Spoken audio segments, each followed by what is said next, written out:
Welcome back to Let's Play Darkest Dungeon. I'm your host, Timepants, and today we are going to continue our endless run, and we'll start with haunting. What does that mean? I don't know. What I assume all of the light changes things actually indicate, probably that, I don't know, maybe there's like buffs that are applied to each wave, and you can actually tell what each buff is if you pay attention to the to how the light changes. Just my assumption. Is it right? I assume so. So we are going to press onward. Obviously, the death's door situation with Randy Orton is not good. That's something that ideally we would like to take care of, but I do not actually believe we have any way to remove the death's door debuff. The mortality debuff, I believe it's described in the relevant camping skills. The Vestal may have something, but I'm dubious. I would imagine that probably this is just an L that we're going to have to hold to our chest. That's alright, though. This particular fight is dragging on a bit longer than I might have liked. That said, let's focus on the positives here. So our stress is good. There is absolutely, nothing to complain about as far as maintaining a stable and healthy stress level, and this is only going to help things. The Octocestus, obviously we're a little concerned about the bleed, but yeah, we're going to get some heals here from the Seeds of Madness. It is nice that he... Oh. I am stupid. I was going to say it's nice that the pelagic shaman was or is not it's not guarded. It is absolutely guarded. That I don't know what I was thinking there. So I am hoping that the blight, along with the higher crit chance for the stress relief, will actually add up to more damage than if we had just done her I forget the name of all of her attacks. Yeah, Shield Breaker, one of my favorite classes. I don't know what any of her attacks are called. I'm really sorry. But we can yeah, I think we stick with the buff there. Yeah, maybe I should have just done her armor piercing lunge attack, but you know, honestly, I'm not terribly worried about it. This was kind of a tricky turn. I was not sure how best to handle it, either stunning the pelagic shaman or stunning the howler there. I think we made the right call, and despite having incredibly high crit chance, we could not buy a crit to save our life last round. So obviously room for improvement, but I mean, just statistical variance is going to screw us from time to time. That's fine. That's to be expected. And to be successful in Endless, we just have to learn to work around it. That's fine. Honestly, that was a mistake. I really meant to just do the standard heal on Randy Orton. And yeah, I ended up doing the group heal. Again, not terrible, but you know, that's a sort of misplay that in a more dire situation probably could cost a human life. So you don't want to have that. I think that we just hold on to the horror debuff. I don't think 3 stress or 2 stress per round for 3 rounds, or 3 stress per round for 3 rounds. I don't think that's such a burden that we really need to concern ourselves with it, especially with our high crit score. I feel like in the average round, we're going to tick off more stress than we gain from the horror debuff. So yeah, let's hold on to those laudanum vials, because who knows when they could become much more critical later on to again to save a human life. So I think that this wave of Endless has been incredibly productive. I mean, look at what we've accomplished here. 3 out of 4 of our heroes have less stress coming out of this encounter. Now, obviously, we're not 100% out of the woods yet. I mean, do we? Like, I think we could get away with it. But, yeah, I'm a little worried about the leper not having anything to do if we get the kill and it's not a crit. So, yeah, 3 out of 4 of our champions have less stress coming out of this wave than with which we started. So that's positive. Health, I think across the board has risen. So, yeah, again, that's promising. That's positive. What about our party composition? I think this is excellent. I'm actually stunned at how well this ended up working out. Like, I took John Cena the best because he has never lost a run, because John Cena never loses. Spoilers. But, you know, Randy Orton I took primarily because I thought that over the course of an Endless run, we would get a lot of value out of her Aegis shield, Aegis reflector. No, that's Urian from Street Fighter. Okay, this is, I think, a party heal. Okay, great. Yeah. Now I'm really positive going forward. So full health across the board. Stress perfectly managed. I mean, pretty much unanimously. So this is looking like we will probably coast through the remaining waves without too much hassle. So that frees me up to talk about some other non-game related stuff. Not that I really have anything to talk about, but I don't really feel compelled to give a play-by-play when things seem so academic right now. Although, if we could get Randy Orton's damage to just come up a little bit, that would be nice. Just enough to be able to get that killing blow on the plow horse with a crit would be fantastic. But that's probably a pipe dream for this run, maybe something to aim for in the future. But I said I would stop talking about our strategy here. Nobody wants to talk shop all the time. Good grief. So I just got back from work. And I actually mentioned to some of my coworkers that, I went to, and I mentioned this in the last video, I went to this, baby class. What would you call it? Like a childbirth course, a while back, a few days ago. And yeah, came out feeling much less prepared than I did going in, and it was no fault of the instructor. I mean, she was just doing her job, and a fine job at that. That said, I did discover that childbirth is a horrifying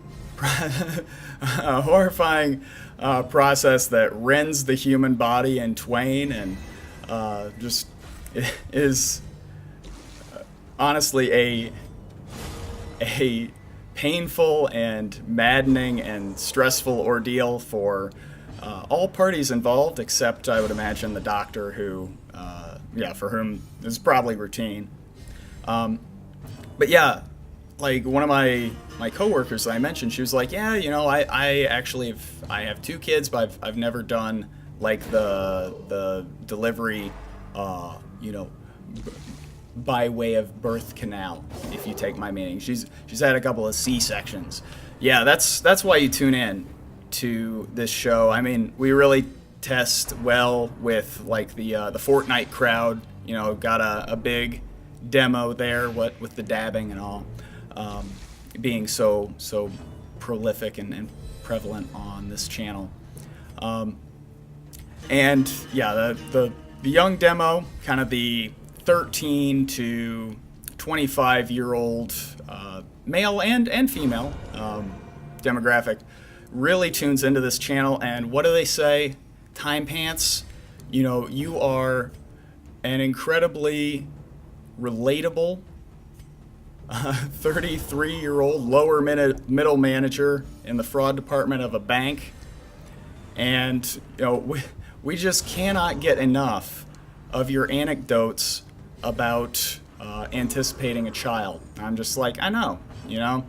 Market research has been very clear that the childbirth anecdotes are big mover of clicks. So you're welcome.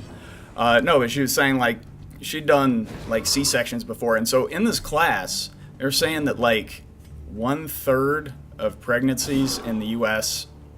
are done by way of C-section, and my response was that seems a little high. Are you sure about that? Could you check the numbers again? That seems a bit much.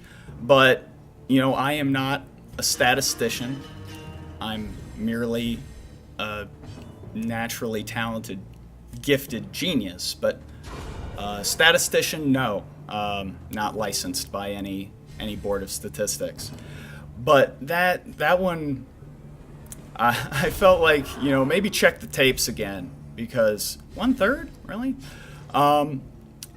But yeah, she was talking about how she was like conscious for it, and yeah, one of the videos that they deemed positive and beneficial to show off to all the people in attendance was what a C-section looks like.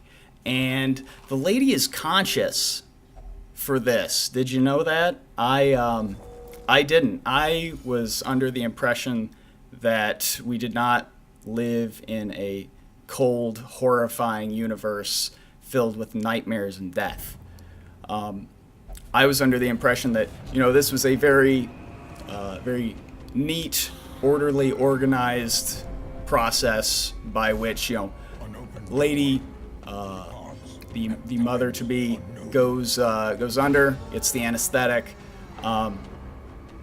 Dozes off, wakes up, beautiful baby boy or girl in their arms, and everybody's just it's smiles all around, right?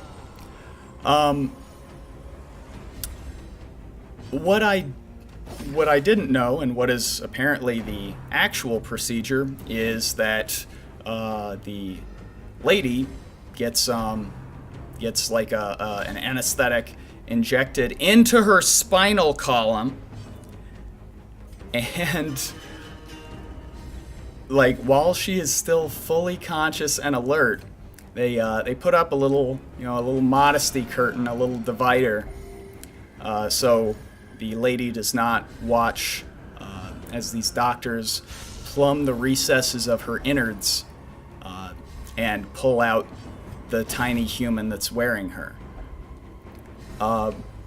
So that was a bit of an awakening. That was basically every nightmare that I've ever had manifest all at once. And yeah, I woke up that morning. I felt like I was prepared for a lot that life might throw at me. That did not make the short list of things that, yeah, like this lady is okay. So here's how a C-section works. I thought, you know, they've been doing this since the birth of Caesar. What that's like 1800 years ago. I would have figured that probably there'd be a bit more elegance in this process by this point in the year 2018. that yeah, we'd maybe have come far enough that that we don't need to like vivisect a person on a table on a day that is already incredibly stressful, painful, and traumatic. But no, they okay, so here's how the procedure works. So they put up a little modesty curtain, and then they set to work. They bifurcate your abdominal muscles cavity. They cut your skin open. Then they cut through your abdominal muscles, because this is actually some pretty invasive procedure, as the fact that they reach into the middle of you and pull out a human might have led you to believe. Yes, it is an invasive and I guess rather serious procedure. So yeah, they split open your belly, then they like basically just like seppuku you right there on the table. I guess if it's not self-administered, and why would it be? I guess seppuku would not be the right word, and I certainly apologize for anybody out there who has committed ritual suicide. That was very, very thoughtless of me. That's not a funny thing to joke about. I'm sorry. So yeah, they cut open skin, cut open the abdominal muscles, cut open the womb beneath, and then what happens? They like attach some clamps. Like how do I put this? So they don't clamp shut, they clamp open. And I'm sure that there is a very handy, very official sounding medical word for exactly these things. But they basically just have like two door stops on the top and bottom of your abdominal cavity to hold the door open, basically. Well, that was idiotic. Now we're all gonna get hurt real bad. That was avoidable. Ouch. Ouch. Ouch. All right. Maybe be a little more careful next time. Maybe don't get quite so caught up in the telling of your surgery story. Okay. So yeah, they basically have a couple door stops there, making sure that your skin and abdomen don't swing shut while they're trying to pull baby out. So that's already quite a thing, right? And then they stitch you up. They hand you the baby again, as per custom. They wipe off all the blood and goop and such, and then here's the part that I hadn't considered. Then they gotta pull out the placenta, and so basically, now they didn't go into too much detail as far as that's concerned, but the way I'm kind of envisioning it, they wrap the umbilical cord around their hand a couple times and just, pull her right out. They stitch you up, let you chill with the baby. Obviously, it's not going to be quite as comfortable because mere moments before you had a giant gaping abdominal wound that is only freshly closed. Do we age a scale? No. And that's it. Okay, so here's the way I envision things happening. Just, hey lady, not funny. So I envision, put the lady under, one little swoop right down the old belly, and just 5 minutes, we got the baby out of there, looking great, kid. You'll be reunited with mom as soon as she comes back around. 10 stitches, maybe, tops. No. And the entire time they are showing this video, I am just sitting there wriggling and writhing and dying inside. Just like, please don't make me watch. You know, not like, I felt like have you ever seen Sin City? You know, the part of Sin City where that lady gets like locked in the basement and like her kidnapper eats her hand off and makes her watch. I felt a lot like that. It was almost exactly like that. Now you might be thinking, well, Timepants, you know, you're not actually going to be the one undergoing the procedure. You know, you don't really have a lot of you know, personal stake or investment in the matter. You're going to be chilling, maybe in the operating room. You know, why does this bug you so much? And while yes, this is a more common part of childbirth than I was aware, I am averse to anybody carving my wife up like a Thanksgiving turkey. Like, I'm sure these doctors are great. I'm sure they know what they're doing, but I'm gonna resent them a little bit. I'm gonna be a little mad about it, you know, 'cause you did stick a scalpel in my wife's belly. Now, you brought my child into the world, so, you know, I'm not gonna hold a grudge forever.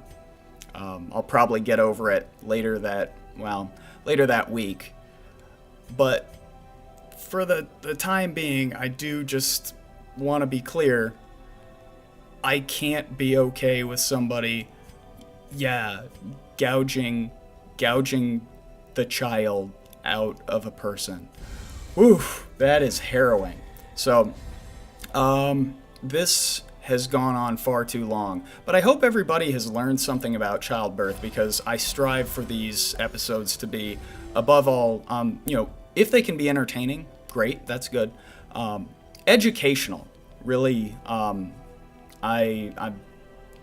mean, obviously, my sultry and dulcet voice evokes, you know, a sort of animal magnetism for, I think, a lot of people. Just sort of there's a very sexual aspect to my voice that I think a lot of people specifically tune in to this series for. And so if I can educate and enlighten about the reproductive the reproductive cycle of the human race, I think I can go to bed at night knowing I can, there's a check mark in my done good box. So you are welcome. Just if your mom or wife or sister underwent a C-section, go give her a hug.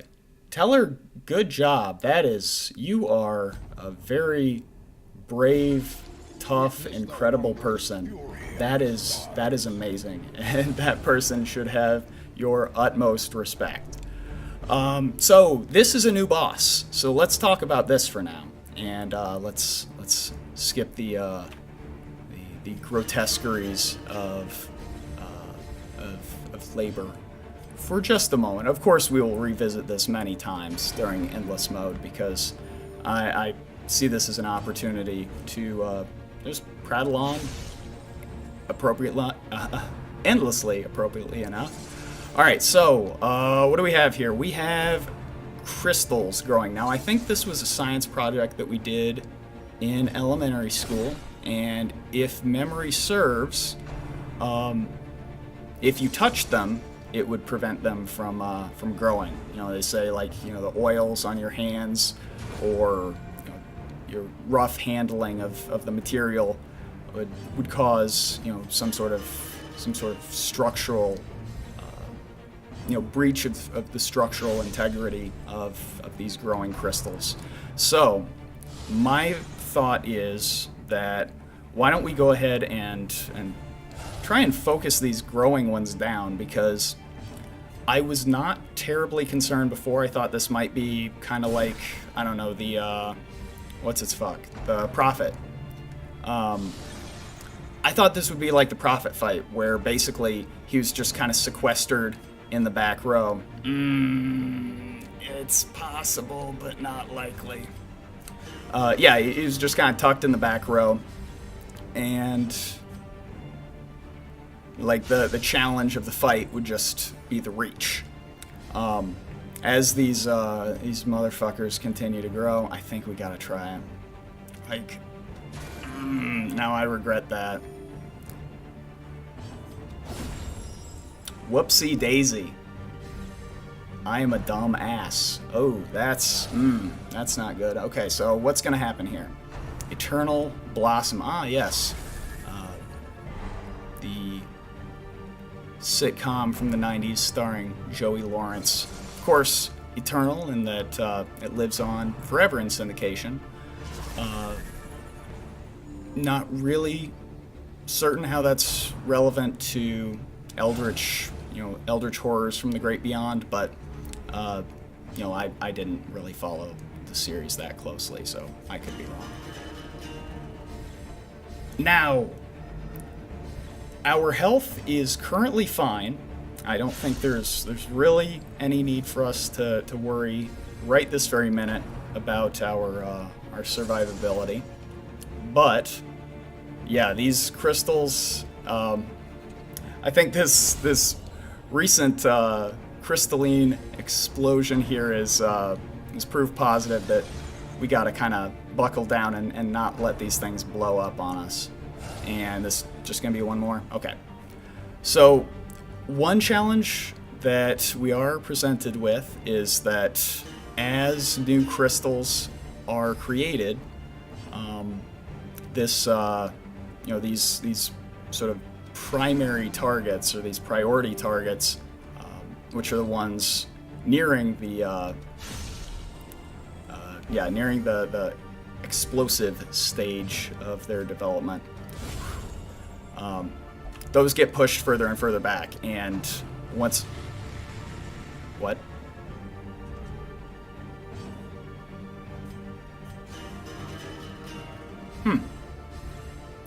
Okay, I was not expecting to have to do 225 more hit points of damage, so that's an unpleasant surprise. Now let's kind of assess the situation here. First and foremost, Sleeper has 30% protection. We should bypass some of that at least. It only takes one action per round, and that action is horrifying. Okay. Fuck. All right. That's real bad. And that was not the greatest heal either. Okay. Well, shit. Yeah, I think we continue to buff. Like, Slice Off is tempting to just kind of rush this thing down, but the crits are definitely carrying us as far as like damage output. They're going to alleviate some of the mounting stress here. Now, stress, again, not a major concern right this minute, but certainly something to keep an eye on. Okay. Okay, we have 3 horror debuffs. We only have 2 laudanum consumables. And it's 5 rounds we're going to deal with it at 3 stress apiece.